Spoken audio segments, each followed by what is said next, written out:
Hey friends, what is up? Welcome back to my channel. My name is Sarah from Pies&Prose, and apologies if the video is a little dark. It's just been so overcast today and it's not getting any better. So it is what it is, and I hope it doesn't affect the video, but we're talking about something that I'm really passionate about. A lot of people know this about me, but I am a huge planner.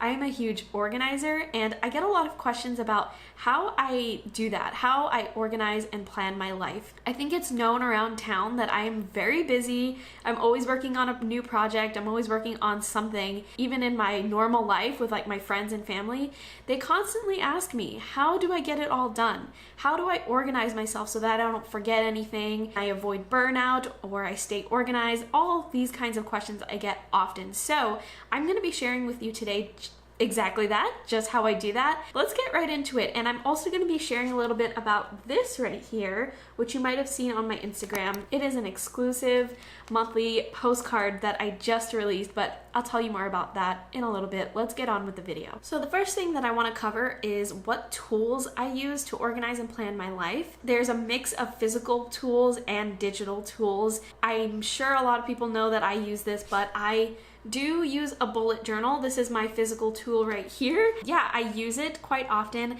I've been bullet journaling since I think 2017, and it's foolproof. Sometimes when you need a pencil and paper, this is when I pull out my bullet journal.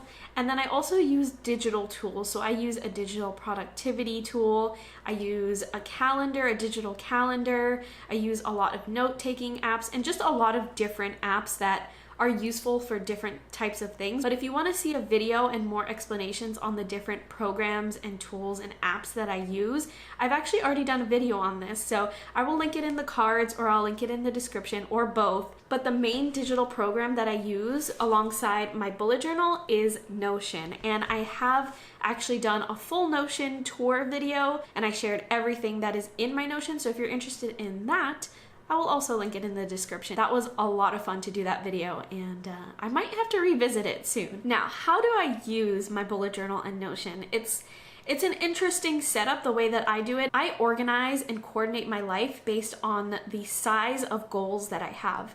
So I have a variety of goals. I have a lot of goals in my life, really large goals that I'm interested in manifesting, into very tiny goals like weekly and daily goals. So it can be as large as a whole year in advance or several years in advance to something as small as getting it done in one day. So that's how I organize. And I kind of split up the responsibilities of those goals between my bullet journal and Notion. When we're talking about the largest goals that I have, which are yearly goals and just things that I want to accomplish throughout an entire year, I use my bullet journal. So I typically do a simple spread. It's not really a spread, it's more of just a page in my bullet journal where I will write down all of the goals that I'm interested in achieving throughout an entire year. Sort of like in the beginning of the year in January, where you're getting ready to make your yearly goals. The next level of goals that I have are quarterly goals, and quarterly goals are essentially just goals that I have for every 3 to 4 months. So I do my quarters in terms of 3 months. So every 3 months I have the set amount of goals that I want to achieve. Now I used to do it in my bullet journal. I used to have a year at a glance kind of spread, and I would jot down quarterly goals, but I have shifted that since to Notion. And I have it in sort of like a chart. So I have my quarterly goals in Notion, and then I use a chart to track it. And I'll give examples of these kinds of goals. I'm just gonna go through all the kinds of goals before I do that. So the next kinds of goals are monthly goals. So you can see I'm going from yearly to quarterly to monthly. And my monthly goals I do in my bullet journal. So I just have a 1-page spread in my bullet journal. I've progressed throughout time with my bullet journal, and now I don't do really intricate spreads. I just do this monthly 1-page spread, which has been really helpful for me. It's very simple, minimalistic, and low maintenance, and I just throw everything that I need to do in one particular month into this monthly spread. That's pretty much it. I just have that one single page in my bullet journal to reference for an entire month. And lastly, my weekly goals. That is my smallest level of goals. So I went from yearly down to weekly, and I use Notion for my weekly goals. My weekly goals pretty much look like a weekly spread if you were to compare it to a bullet journal.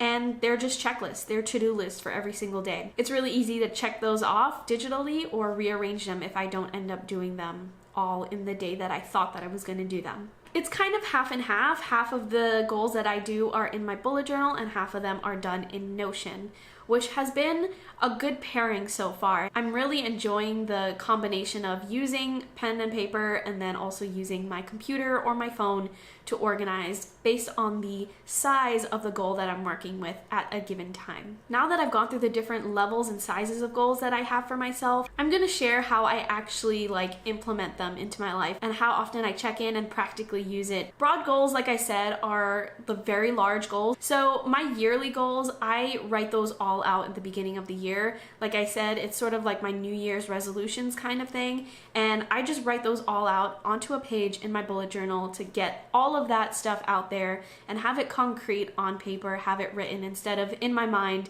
because let's be real, if I just left it in my mind, I would forget all of it. Now, quarterly goals, like I said, I shifted that from my bullet journal to Notion. So what I do now is I have a chart in Notion. I have a list of different goals that I'm interested in achieving. This is mostly for my work. This is mostly for Pies and Prose and just making sure that I'm tracking my growth in terms of my business.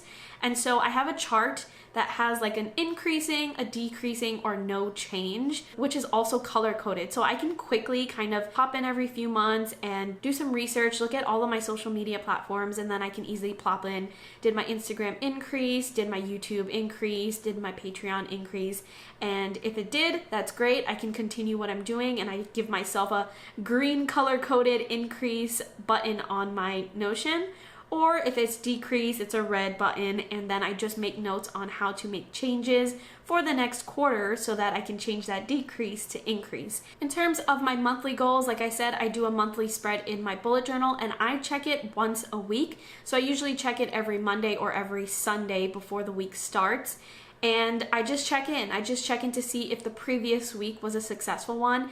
If so, I'll cross out all of the things that I got done in the previous week, and then I give myself an idea of what I'm going to be expecting for the following week, the upcoming week.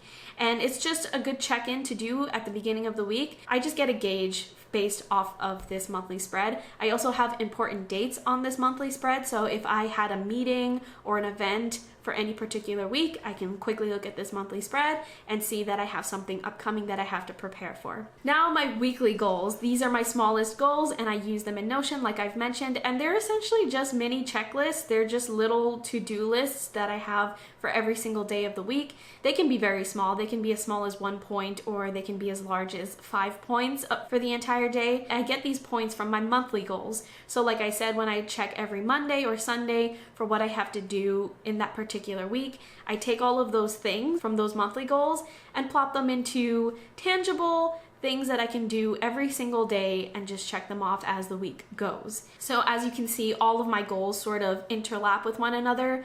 Even though they can be very large, they all pertain to one another and they all interconnect all the way down to my weekly goals. I will mention that my life is not exactly that concrete and perfect and just linear. There are times where I need to plan something and I don't have a structured space for it. I call these my brain dumps. So I also do this in my bullet journal or in my Notion. I actually have a blank page in my Notion where I just write something down and then underneath it I write a bunch of other things. And then in my bullet journal, it works the same way. I'll write down whatever it is that I'm interested in working on and then just scribble all over the page based on whatever is going on in my mind. And there's no structure, there's no graphs, there's no checking off anything. It's just me writing whatever is going on in my mind so that I can get a clear idea of what I'm looking for in this particular project or hobby or whatever it is that I'm working on. And that level of no structure is super helpful in times where I just don't want structure. I know it seems like all I want is constant structure, and let's be real, that is the case most of the time, but also I do need some moments where I just need to let it all out. I just need to write it all out before I figure out anything. And what's great about brain dumps is that once I reach that level of okay, I've got this, I figured it out, I can take that end result and turn it into a goal. And then it just becomes part of my web of goals that sort of interconnect and all make sense. So realistically, I know I talked about a lot of goals and it might seem like I have millions of goals. I do have a lot of goals. If you're interested in seeing like a day in my life, like this video. That is going to be a good indicator of me that you enjoyed this video, but also you're interested in seeing a day in a life kind of video. And I can definitely do that if you're interested in seeing me actually implement what I'm talking about in this video in my real life. So you can really see what it's like to be a digital creator, a full-time employee, and just someone who's trying to also balance all of that along with my actual life. And if you've made it this far, you can go ahead and subscribe. It means a lot to me and it means a lot to this channel. And I forgot to mention, I'm gonna mention it right now, the postcard. So this postcard, like I said, it is the first of my monthly exclusive collectible in Patreon. If you didn't know, I have a Patreon. And yeah, this is the first one. This is the one of July, and I release one every single month. I actually announced the theme for August's postcard already, so you can check that out with the link in my description box. It is my August Book of Shadows. If you do want to be part of the Patreon coven and get access to the monthly exclusive collectible, I'm never restocking these. I'm never reprinting these. This is it. It was a one print, one and done. And you want to create your collectible with me, because yes, I am also collecting these for myself. I have my postcard hung up on the wall over here. You can check out the link in the description box. Appreciate you so much if you choose to support. Thank you so much for watching, and I'll talk to you in the next one.